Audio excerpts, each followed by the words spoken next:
Bangkok airport. It's midnight in Melbourne. Feeling pretty tired right now. Just waited an hour for my bike at the oversized baggage area, surrounded by like 5 crying babies the entire flight.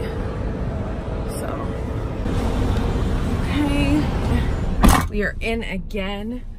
This time I'm in Bangkok. I love how I look amazing in all these videos. I'm always so tired getting off the plane. But yes, I'm in another truck.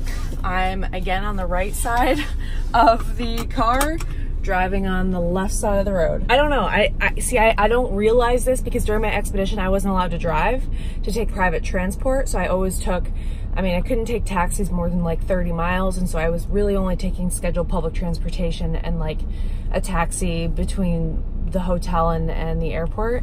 And I wasn't paying attention, so I don't know what side of the road, but now I'm really used to driving on the other side of the road. See, I got myself a rental, got the bike in the back, everything's in the back. I'm heading to the hotel, which is an hour-and-a-half drive.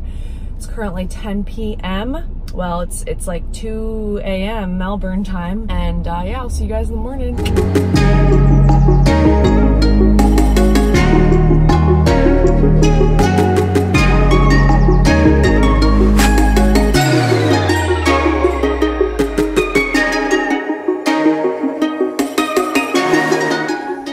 I'd show you what I'm wearing.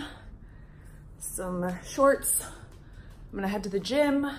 I'm probably gonna do some activation, of course, what else is new, and some stretching. I'm gonna go for a swim today. There's a few other things I think on my training peaks, but that's what I'm doing today. I'm here at the Hilton Pattaya. I hope I'm saying that right. You can see there's a sign right there. It says Pattaya City. Here's the beach. It was a full moon this morning. Gorgeous, gorgeous, gorgeous. I'm gonna go have some breakfast right now, and the hotel is just beautiful. The best view. It's very spacious, which is really nice because I have all this stuff I have to organize, and it's great for stretching. There's a nice little chair here that I was gonna send my workouts on from my app, which I'll show you here right now. I launched my fitness app last week.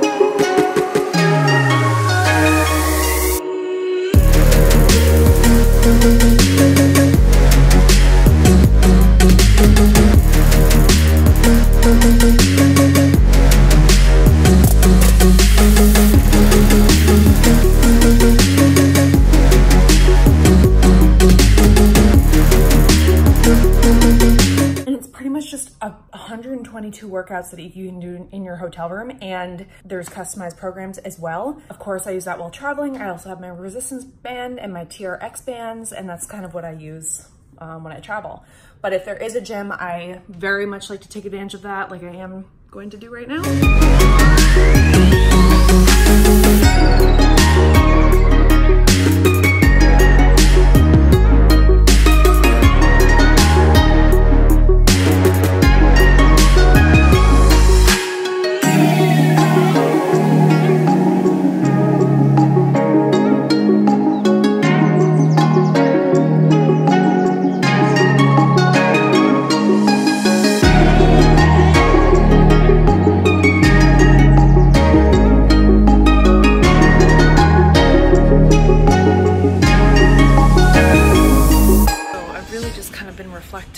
Working out, just resting, because I know the next 5 weeks are going to be really, really intense, and I have to prepare myself. I have to be ready to handle them, And this is really the last break I'm gonna get until after Oman, because when I fly to Oman, I have a race like 3 days. Once I arrive, it's like 3 days later because it's on a Friday. I'm just thinking about how much I was like a wall hugger in high school on swim team, and like I came in very last with cross country, and I was like overweight.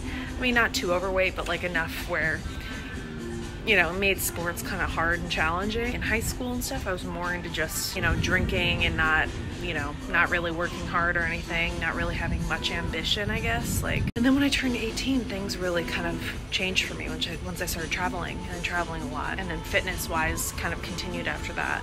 It's just really funny to think about now. This is my portable roller, by the way, that I bring with me everywhere. Anyways, it's like here I am doing all of these half Ironman races. I would have never, ever, ever thought that at nearly 30, I'd be doing these many races and have interest in doing them. Like, what?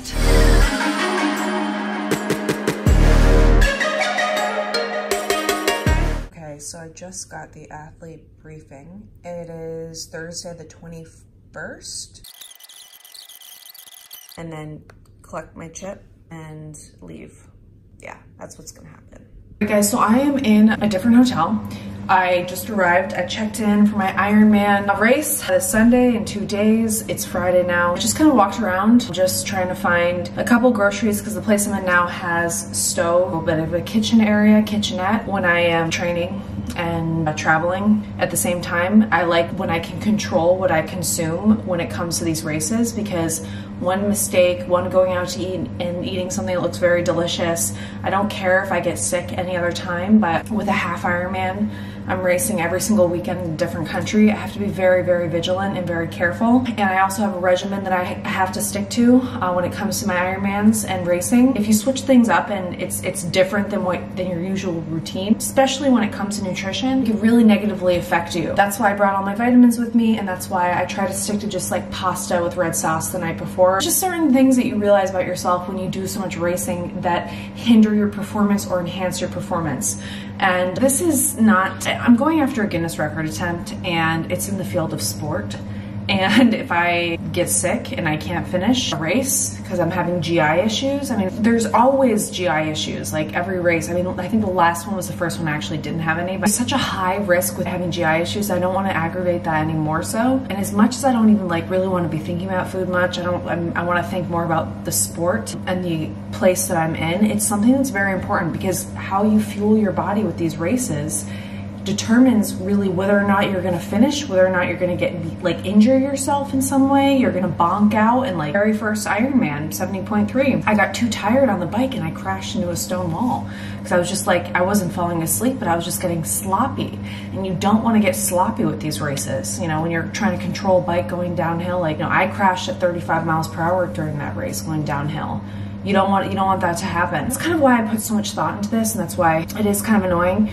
But at the same time, I'm really glad to be here in Thailand. You know, just walking around and smelling like the durian fruit, like, which I actually hate durian fruit, but you know, I mean, it's all part of Southeastern Asia and the culture, and you know, and then just kind of seeing the little side shops with like local food, the raw chicken that people are about to cook for dinner. It's just like sitting out there steaming in the heat outside, like with the juices dripping into like a big bucket, you know, just the raw culture of Southeast Asia. In Thailand, and where I am, I'm not in a big city. I wouldn't say it's a big city by any means, and so you do kind of get that more of a local culture as you would if you were in, you know, Bangkok, because in Bangkok you can stay more of the business district and not actually see any of the raw culture at all. And that's the thing with these countries and cities around the world, is like when you think of Thailand, you have certain thoughts in your mind about what it's like, and you see, you know, you imagine the beach, really, like going around and drinking snake blood and having a little, and those little, like, that whole experience is what it's like once you get outside the city,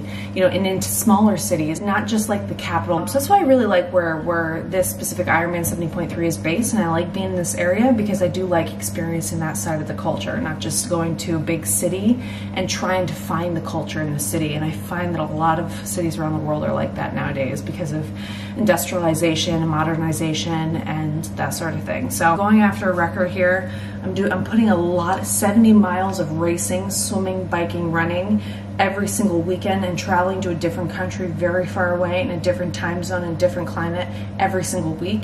It's a lot to handle. So if you can stay as stable-minded and as consistent as possible with everything across the board, including nutrition, it's just going to make for a better experience. And that's what I found with my expedition around the world as well. I'm not sure if you guys have seen this before. Local Thai beer.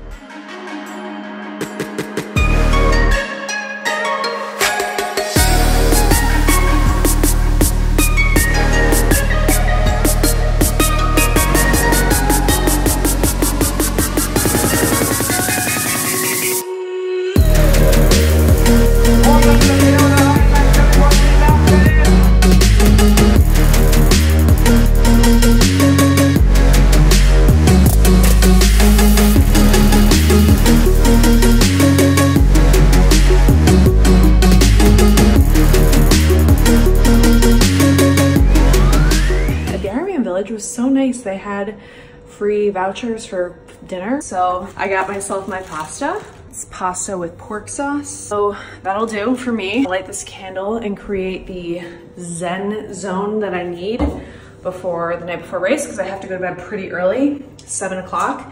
It's about 4:45 right now.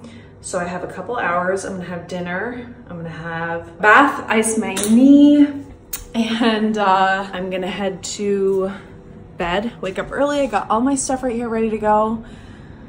I'm testing on a new tri-suit again. It should be okay though. I'm really loving the Ironman Bang Sang kind of village and everything that they do. They've got so much energy and it's so nice. Some of the races I've been to, 70.3 South Africa, Buffalo City, they didn't really have as much energy and I was kind of like bummed out a little. I did at the finish have like live music and stuff, but like amping you up before is part of the whole thing, you know, because everyone's very nervous. So that's something that they're very good over here. Well, anyways, I'm gonna hit the hay and I will see you guys tomorrow. Race day, race number 3, Expedition 70.3 of 26 plus. So here we go.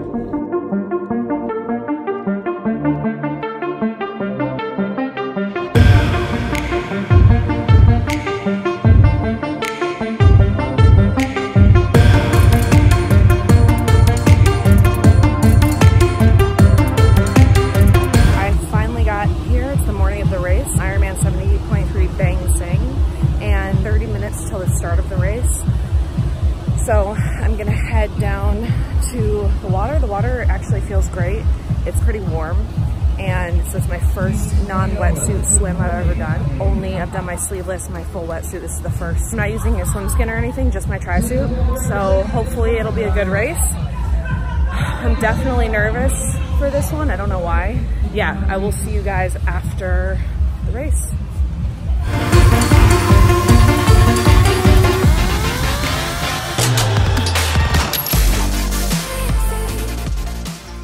I'm very excited because I PR'd by a minute, at least a minute, and that's all I could ask for. I still want to break the 7-hour time, but I mean, at the end of the day, if I can PR by 1 minute, that's all that matters to me. Yeah, very excited about that. So I will break the 7-hour mark at some point, but I'm super excited that I PR'd by a minute and a half. You have no idea. Yeah, I can only get faster from here.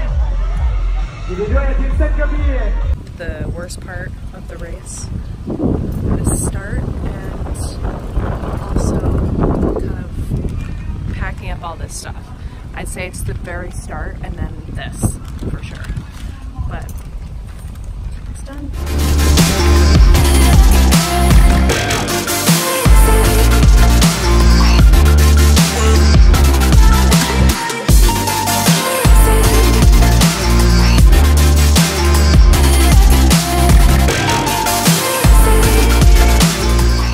I wanted to reflect on the race today while it's still fresh in my mind. Personally speaking, I thought the swim was really challenging. The swells were pretty intense and there was a huge wave of people in my group. I was in the minute 30, 100 yards group, so we were the second group to go out, and there were a lot of people in it. What happens is if you're slower than the time wave that you put yourself in, then you have people who are actually that time kind of swimming over you or trying to get past you, and there just tends to be this very challenging situation where you have people who shouldn't kind of be in that wave, and the people who are trying to get past them and through them, but there's like no way to do so. And I totally understand it. Like, I've been there before when it comes to, you know, putting myself in a group that's faster than I actually am. But because of that, I actually had a very hard time getting through this huge wave of people.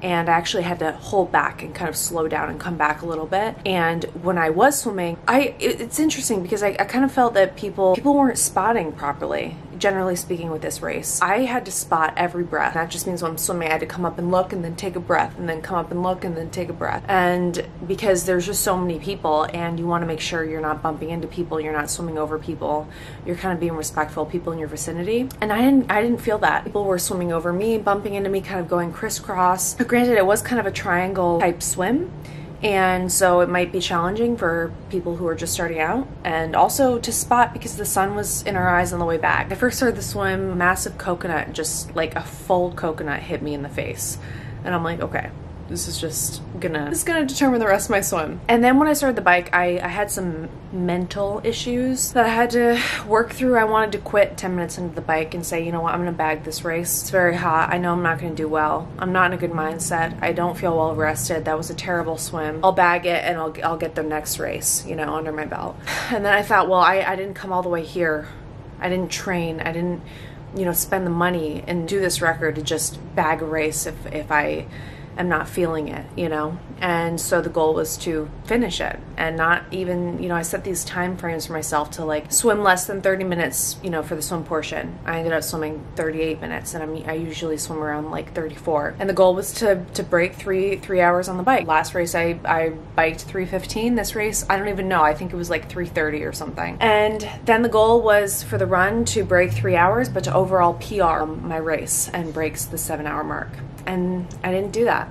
I did PR by a minute and a half, I think. I finished in 7:04:50 last weekend. This weekend it was 7:02:26, I think, something like that.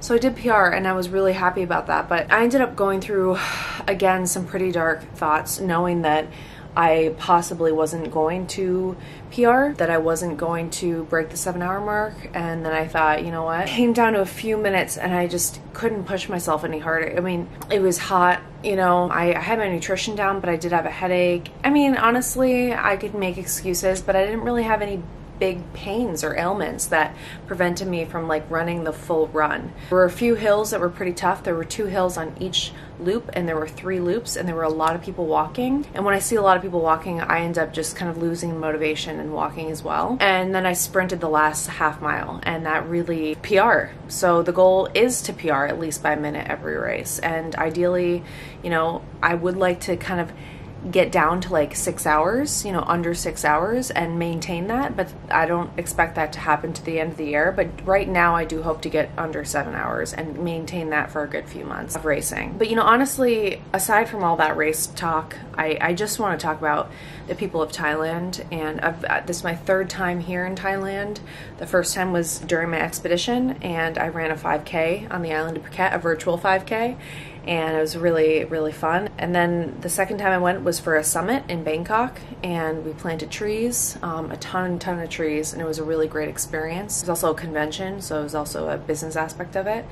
And then this time, and every time I come here, I find the people to be very, very nice. I don't have to worry about anything. Actually, I don't get gawked at, I don't get whistled at, I don't get catcalled by the men here, and it's a really, really nice, respectful place. And I've found that, you know, as a woman being in Thailand on multiple occasions and having traveled every country, there's countries that I don't want to go back to solely because of how I'm catcalled there. And I know a lot of women feel the same.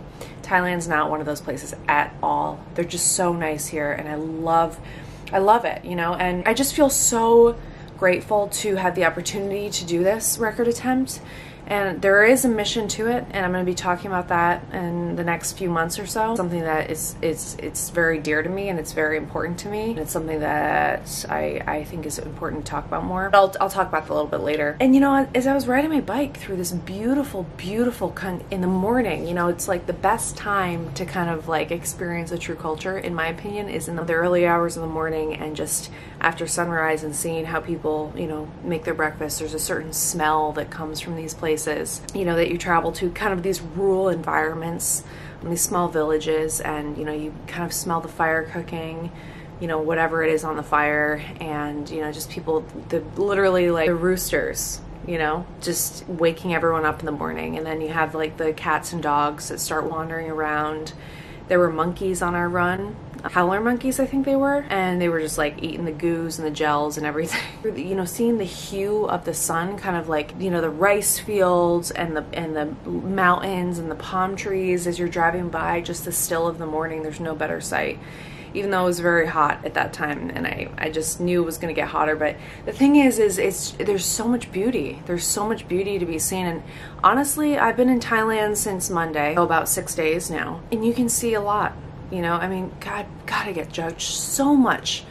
People saying that I didn't see anything on my expedition, spending 2 to 5 days in a country.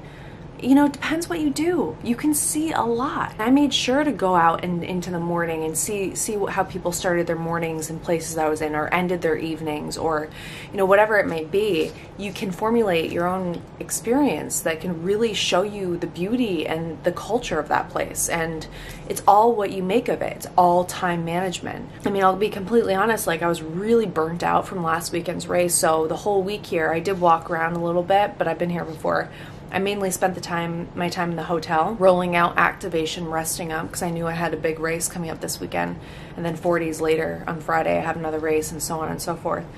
And so I did. I spent a lot of time in the hotel this time, and I raced today. It was an 8-hour day. And honestly, the amount of culture and environment and people that I've experienced just in an 8-hour race, a local race here in Bang Seng, Thailand. No, I really get a true feel of the culture and the people. I mean, the policemen who were kind of watching to make sure everything was okay. They had a lot of policemen out to make sure, you know, for the monkeys and everything else. And they were cheering me on. You know, I mean, in some places they would feel that that's not their place, or they'd rather gawk at me or like cat call or whistle or something. And they were just like, come on, you got this. Like, very, very nice. And then the local people were just cheering on. They didn't have to. It was hot. They didn't have to be sitting outside doing that for us. They could tell when, like, I was, you know, I was kind of like falling behind at some points, and they were starting to cheer me on solely. And it's just like, you know, I mean, you really get a true feel of the culture through racing. And I think that's something that is neglected and isn't talked about that much. It's great because it gets you out. You can kind of be healthier and more active. And you can also encourage others to be more healthy and active. The amount of people from Thailand who competed in this race, I mean, there were 2,000 people. So many people from Thailand competed in this race. You know, it gets the local people active too, and it gets them excited because they get to like show you their culture. And it's really a win-win for everyone if you can race internationally in some way, you know. And that's why I try to do my virtual races abroad. Virtualraces.com, I think it was, raises money for a cause. So I did the toilet paper 5K, Be Kind to Your Mind. It's a really great thing, and I just think if people could get out more and be more active while they travel, it's so important. And you can see a lot, you know. You can see so much of the culture and the nature and the people. And I just wanted to say that. Literally, I was so taken by it as I was cycling through it and running through it. I was just so taken by it. I just felt so grateful to be here and to be doing these Ironmans, and specifically here in Thailand, because it was the most touching race I've had thus far. They really put on a great after party, great food after the race, tons of different options. They really, really get excited about it over here. I highly recommend Ironman 70.3 Bang Seng. It's a challenging swim, it's a challenging run, but it's so worth it just for those aspects. So I just wanted to fill you guys in on that. I think that's going to be the end of the Thailand vlog, and I'm sorry I didn't show a lot of culture because I know you guys are used to my travel videos. These videos are specific to Ironman and racing, so as I travel, I am going to try and incorporate some culture in some way. But guys, I just do want to reiterate that these are really intense races that I'm doing, and they take a lot out of it. I mean, it's 70 miles of racing once a week, and there's a lot involved in that, and I like to show that because I know there's a lot more people getting involved in triathlon and Ironman, and I like to show as an age grouper, as someone who's like not fast at all, who's just like trying to get through the races, what I do and what, you know, what's important to me when I travel and you know, continue through these races. So I hope these help you in some way, and let me know in the comments if there's anything else you want me to kind of share with you through this training and traveling at the same time internationally. I'd love to hear. Let me know in the comments below, and otherwise I will see you in the next video, which will be Oman. Bye.